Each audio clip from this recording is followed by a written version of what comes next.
कैसे आप लोग। आज हम पढ़ेंगे पूर्व मीमांसा दर्शन या फिर इसे वो क्या बोलते हैं, मीमांसा दर्शन बोलते हैं। ठीक है, इसके पहले हमने सांख्य, योग, वैशेषिक और न्याय दर्शन कंप्लीट किया है। अगर आपने वीडियो नहीं देखे तो जाके चैनल पर देखें। तो जैसे मैं बोलता हूँ कि दो दर्शन आपस में लिंक रहते हैं, रिलेटेड रहते हैं। जैसे कि सांख्य और योग एक साथ कंपेरेटिव पढ़ेंगे तो अच्छे को समझेगा। वैशेषिक और न्याय ये दोनों को कंपेरेटिव पढ़ेंगे तो समझेगा। इसी प्रकार पूर्व मीमांसा और उत्तर मीमांसा ये दोनों को भी कंपेरेटिव पढ़ना बहुत ज़रूरी है, तभी दोनों को बहुत अच्छे से समझ में आएगा, आपको कोई कन्फ्यूजन नहीं होगा। तो पूर्व मीमांसा दर्शन, पूर्व मीमांसा दर्शन एक प्रकार अगर देखें तो ये एक प्रकार का क्या है, आस्तिक दर्शन है।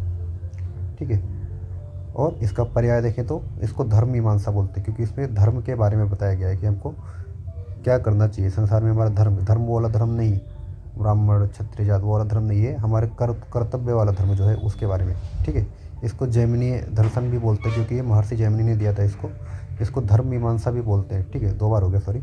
उसके बाद यज्ञ विद्या बोला है, क्योंकि इसमें यज्ञ को प्रधान बोला गया है कि यज्ञ के द्वारा ही मोक्ष की प्राप्ति ऐसा बोला गया है। ठीक है, तो यज्ञ हवन के बारे में बताया कि इसको धर्म, इसलिए इसको यज्ञ विद्या भी बोलते हैं।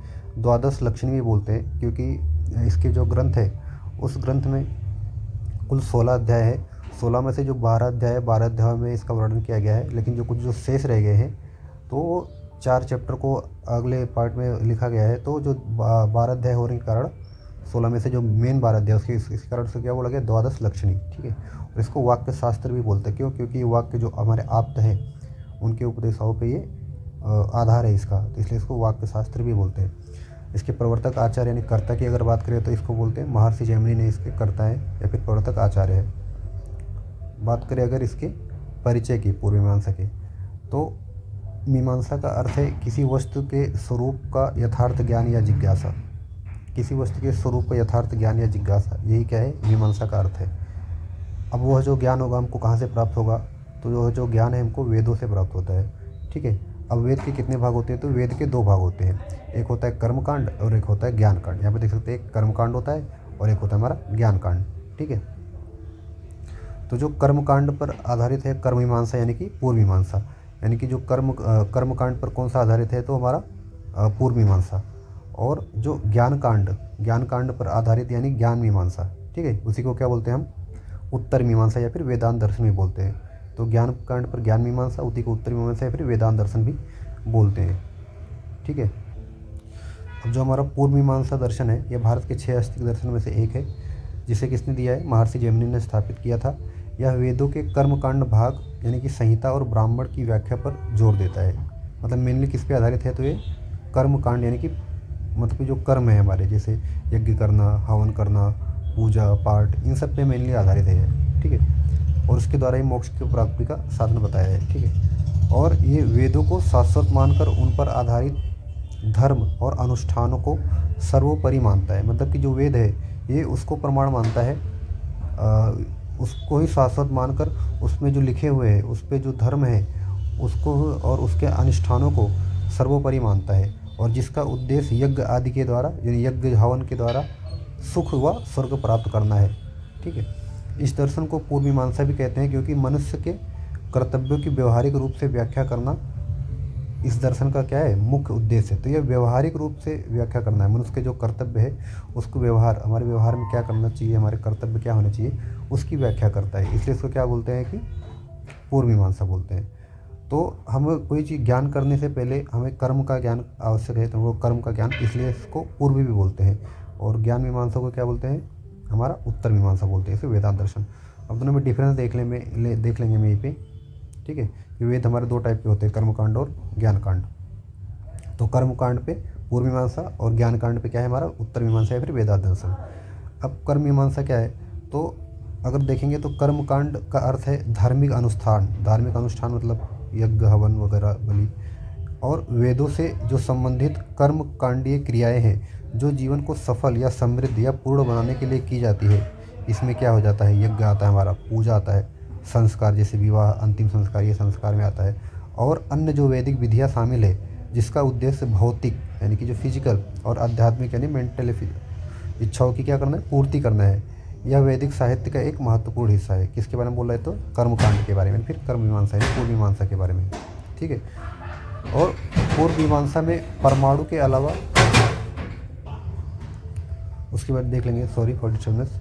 तो पूर्व मीमांसा दर्शन में परमाणु के अलावा अन्य किसी दार्शनिक तत्व का वर्णन नहीं किया गया है। इसका मुख्य विषय केवल धर्म है, अतः कई लोग इसे दर्शन नहीं मानते हैं। मतलब ये धर्म पे मेनली आधारित है, इसलिए कई लोग इसको दर्शन नहीं मानते, लेकिन ऐसा यह विचार उचित नहीं है।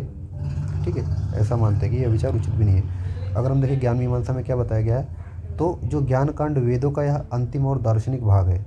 ये क्या है, वेद का अंतिम और दार्शनिक भाग है।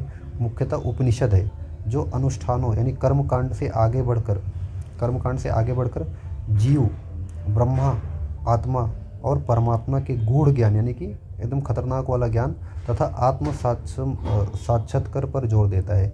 इसे वेदांत भी कहा जाता है, जिसका अर्थ है वेदों का अंतिम लक्ष्य और ज्ञान। वेद का जो अंतिम लक्ष्य और ज्ञान है वो क्या है, वेदांत। नाम से पता वेद अंत, वेद का अंतिम भाग वो क्या है, वो किस पे जोर देता है, तो हमारे जीव पर, ब्रह्मा पर, आत्मा और परमात्मा पे जोर देता है। ठीक है, और जो ज्ञान कांड यानी कि जो वेदांत का जो प्रमुख विशेषता क्या है कि मूल तत्व, जिसमें सांसारिक भोगों के बजाय, संसार में हमारा जो भोग या फिर जो आराम आलस्य है ये है, उसके बजाय परम सत्य, मोक्ष और ज्ञान मार्ग की चर्चा होती है इसमें। ठीक है, इसका स्रोत क्या है, तो उपनिषद, हमारे जो ग्रंथ है जैसे ईशावास्योपनिषद या फिर उत्तर मीमांसा यानी वेदांत दर्शन, इसके मुख्य ग्रंथ है। किसके, तो ज्ञान मीमांसा यानी वेदांत दर्शन के। उद्देश्य क्या है, तो आत्मा परमात्मा की एकता को समझना, कि आत्मा परमात्मा कैसे एक है इसको समझना, वास्तविक रहस्य को जानकर जन्म मृत्यु के बंधन से मुक्त होना, कि जन्म मृत्यु के बंधन से हम हमेशा मुक्त हो जाए और वास्तविकता क्या है उसको समझ ले। तो किसमें मिलता है हमको, वेदांत या उत्तर मीमांसा दर्शन में। और आधिकारिक रूप से क्या है कि ज्ञान कांड के लिए उच्च मानसिक और आध्यात्मिक परिपक्वता आवश्यक मानी जाती है। मतलब जो हमारा ज्ञान कांड है, ज्ञान कांड यानी कि ज्ञान मीमांसा यानी वेदांत दर्शन को पढ़ने के लिए हमारी जो मानसिक स्थिति है ये उच्च स्तर का होना चाहिए और अध्यात्म को अच्छे से समझने वाला होना चाहिए। ऐसा परिपक्वता हमारे अंदर होनी चाहिए, तब जाके हम इसको समझ पाएंगे। ज्ञान कांड का उद्देश्य क्या है, तो ज्ञान कांड का उद्देश्य कर्मकांड, यज्ञ आदि से बढ़कर ज्ञान के माध्यम से मोक्ष प्राप्ति करना है। किसके माध्यम से, तो ज्ञान के माध्यम से मोक्ष की प्राप्ति है। तो दोनों का अगर कर्म कांड की बात करें तो उसका मोक्ष प्राप्ति का साधन क्या है, तो यज्ञ, पूजा, संस्कार, हवन आदि के द्वारा। जबकि अगर ज्ञान कांड की बात करें तो ज्ञान कांड की मोक्ष प्राप्ति का साधन क्या है, तो कर्म कांड यानी यज्ञ आदि से आगे बढ़कर ज्ञान के माध्यम से मोक्ष प्राप्त करना। तो ये दोनों में डिफरेंस है, इसलिए दोनों को साथ में पढ़ना बहुत ज़रूरी है। ठीक है, इसके बाद अब महर्षि जैमिनी के बारे में थोड़ा देख लेते हैं कि जैमिनी ने पूर्व मीमांसा सूत्र की रचना की। पूर्व मीमांसा क्या है, एक किताब है, बुक है, ग्रंथ है। ठीक है, अब इस जो बुक है तो मीमांसा दर्शन में कितने अध्याय है, तो 16 अध्याय, जिसमें से जो 12 अध्याय है इसको क्या बोलते हैं, परिशिष्ट बोलते हैं, और जो शेष 4 है उसको देवता कांड भी बोलते हैं। तो इसलिए इसका पर्याय क्या पड़ा था, जो 12 अध्याय को परिशिष्ट है, इसमें मतलब जो वर्णन कर दिया गया, उसके बाद बचे हुए जो कुछ रह गए थे उसको इन 4 अध्यायों में वो वर्णन किया गया, उसको बोलते हैं देवता कांड। ठीक है, इससे इसका पर्याय भी पड़ा 12 के कारण क्या, द्वादश लक्षणी, ये अपन बात हो चुकी है अपनी। ठीक है, इसके बाद पूर्व मीमांसा के प्रमुख सिद्धांत क्या क्या है, तो इसका प्रथम सूत्र क्या है, अथा तो धर्म जिज्ञासा। इसमें क्या है कि धर्म के बारे में बताया गया है, कि धर्म के ज्ञान के बारे में। तो धर्म क्या होता है, धर्म हुआ है जो वैदिक आदेश द्वारा सिखाया जाता है। हमारे जो ग्रंथ है उसके आदेश या फिर हमारे जो आचार्य उनके द्वारा सिखाया जाता है। मीमांसा दर्शन प्रत्यक्ष अनुमान की अपेक्षा वेद को धर्म संबंध में प्रमाण मानता है, कि जो हमारा जो प्रत्यक्ष है, जो हम देखते, सुनते, करते हैं और जो अनुमान लगाते हैं, उसके अपेक्षा जो वेदों में लिखा है, ठीक है, वेदों में जो धर्म लिखा है उसको ज़्यादा प्रामाणिकता मानता है, उसको ज़्यादा वैल्यू देता है। ठीक है, और यह धर्म का प्रमुख साधन यज्ञ आदि कर्मकांड को मानता है, कि धर्म का जो प्रमुख साधन है वो क्या है, कि यज्ञ, हवन, पूजा पाठ ये करना है, इसको प्रमुख साधन मानता है। ठीक है, इसके बाद ये दूसरा सिद्धांत क्या है, मोक्ष के बारे में क्या बोला है कि पूर्व मीमांसा के अनुसार शरीर, इंद्रिय और विषयों का संबंध ही बंधन है। मतलब जो शरीर है हमारा और इंद्रिय, ठीक है, और जो इंद्रिय के जो विषय है, जैसे आँख का काम है देखना, ठीक है, अपने जीवा का काम है अलग अलग रसों के बारे में सोचना या फिर खाने की इच्छा रहना। तो ये जो हमारा बंधन है कि ये खाना है, वो खाना, ये देखना, वो देखना, ये करना, वो करना, ये जो बंधन है यही हमारे का मोक्ष के प्राप्ति में बाधा डालता है। जब ये हम बंधन से मुक्त हो जाएंगे, ठीक है, हम शरीर, इंद्रिय और इनके विषयों के बंधन से मुक्त हो जाएंगे, तो यही क्या है, मोक्ष है। यानी कि इनका संबंध ना होना ही क्या है, मोक्ष है। ठीक है, उसके बाद अपूर्व सिद्धांत को भी मानता है। कि अपूर्व सिद्धांत मतलब क्या है, कि मीमांसा दर्शन अपूर्व सिद्धांत को मानता है। अपूर्व सिद्धांत का अर्थ होता है कि कर्मों से प्राप्त होने वाला फल, जो हम कर्म करते हैं उससे हमको जो फल प्राप्त होता है उसको क्या बोलते हैं? अपूर्व सिद्धांत। अर्थात पाप पुण्य का फल, जैसे अच्छा काम करेंगे तो हमको पुण्य मिलेगा, बुरा काम करेंगे तो हमको पाप के भोगी होंगे। तो इस दर्शन के अनुसार स्वर्ग की कामना करने वाले व्यक्ति को यज्ञ करना चाहिए, यानी कि पुण्य कार्य करना चाहिए। यज्ञ करने से क्या होता है? स्वर्ग की प्राप्ति होती है। ठीक है, तो ये अपूर्व सिद्धांत है हमारा। इसके बाद ईश्वरवाद। ईश्वरवाद के बारे में क्या बोलते हैं कि मीमांसा दर्शन कि अनेक विद्वानों ने मीमांसा को अनिश्वरवादी, मतलब कि ईश्वर अनिश्वरवादी बोलते हैं। क्यों? क्योंकि उन्होंने ईश्वर का कहीं भी उल्लेख नहीं किया है, क्योंकि उनके अनुसार मीमांसा दर्शन ने ईश्वर के अस्तित्व के संबंध में कहीं वर्णन नहीं किया है। किंतु यह मत गलत है, यह मत गलत है, क्योंकि मीमांसा ने अनुमान से सिद्ध ईश्वर का निराकार किया है, निराकरण किया है, और वेद सिद्ध ईश्वर को माना। वेद सिद्ध मतलब इन्होंने जब वेदों को मान लिया है तो वेद किसके द्वारा लिखा गया? ईश्वर। तो इस प्रकार से इन्होंने ईश्वर को माना है, तो इसलिए हम नहीं कह सकते कि ये निरीश्वर है, यानी ये भी ईश्वर की सत्ता को मानते हैं। ठीक है, इसको निरीश्वर नहीं बोल सकते, इसको ईश्वरवादी बोल सकते हैं। ठीक है, इसका प्रमाण कौन कौन से माने हैं? तो मीमांसा दर्शन ने कितने प्रमाण माने? तो 5। प्रत्यक्ष, अनुमान, शब्द, उपमान और अर्थापत्ति प्रमाण को माना। ये 5 प्रमाण है। ठीक है, और बाकी अन्य दर्शन क्या करते हैं? अन्य दर्शन प्रत्यक्ष और अनुमान को अधिक महत्व देते हैं, लेकिन इसने इस पर ज़्यादा फोकस किया। तो शब्द यानी कि आप्तोपदेश, हमारे जो वेद है, ग्रंथ है, इस पे ज़्यादा फोकस किया है। ठीक है, बाकी माने कितने इसने? तो माने इसने 5 है। ठीक है, इसके बाद सृष्टि और प्रलय के बारे में इन्होंने क्या बताया? अब इन्होंने क्या बोला है कि सृष्टि 2 होती है, सृष्टि के 2 भेद बताए। क्या? एक तो महासृष्टि, एक खंड सृष्टि।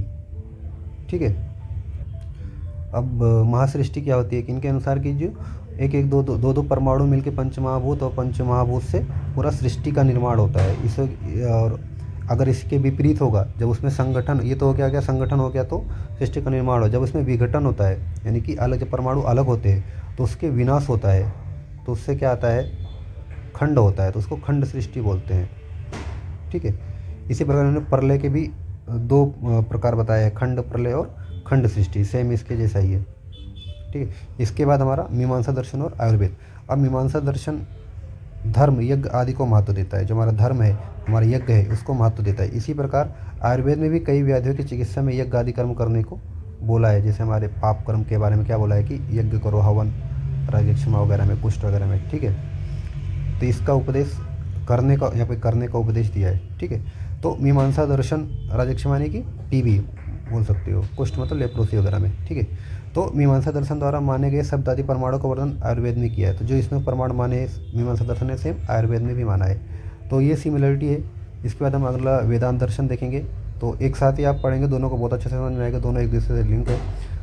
थोड़ा सा रिवाइज कर लेते हैं। जो पूर्व मीमांसा है किस पे आधारित है? तो हमारा धर्म पे और हमारे यज्ञ पे, यज्ञ हवन, यानी कि धर्म और यज्ञ होम हवन यानी कर्म पे आधारित है।